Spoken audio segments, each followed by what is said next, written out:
Hey, Dr. Keenan here. I'm not exactly sure who this is for, but I'm just going to go with it. So imagine for a second that someone informed you that you had land, I mean thousands of acres of land, that were given to you, that they were already paid for, and they wanted to issue you the title, but there was only one catch. There were squatters on your land. There were people that were residing on that property illegally. It's called adverse possession. It's when people are living on land that does not belong to them. Now, usually in a case like this, in order to remove them, you need a court order. And when you have the court order, the sheriff comes and evicts those from the property who do not have title to live there. And I felt I want to share this with somebody because I believe it's time to possess your land. And there are many of you listening to the sound of my voice. God has given you a promise. He has told you that this is your season. This is your time. He has shown you and revealed to you that it's time for you to walk in blessings. It's time for you to do the things that maybe you haven't done up to this point. And I'm reminded of Numbers chapter 13. There was a guy named Caleb.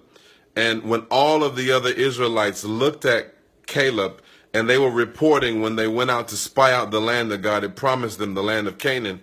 When they came back, they said, there are giants in the land. They're giants, and these are the descendants of Anak, and we cannot go into that land because we're grasshoppers in their sight, and they're giants to us. But Caleb said, you know what? We can go and possess it. We can go up and possess it, and we can do it right now. I'm telling you, I don't know who this is for, but it's time for you to possess the land. It's time for you to take what God has promised you. Some of you are listening, and you say, you know what, I'm waiting on God for the right opportunity. I'm waiting on God for the right time. God is saying now is the time. In fact, you're not even waiting on God. He's waiting on you. He's saying, will you be strong and courageous and possess your possessions? It's time for you to possess the land. Now, the challenge is that when God promises you something, many times there are already going to be giants inhabiting the space God's promised you.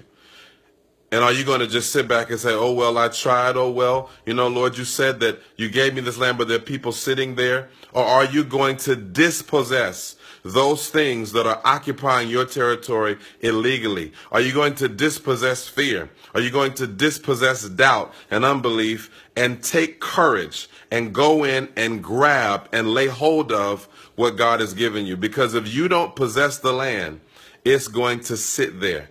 And the generations behind you will never be able to say, this is the land that my father or my mother got for me. The people connected to you will never be able to say that this is the land of our father's inheritance.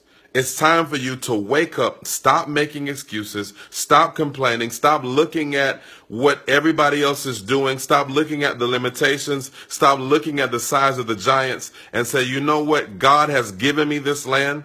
He's given me the title for it. Now it's time for me to take possession of what God has promised me.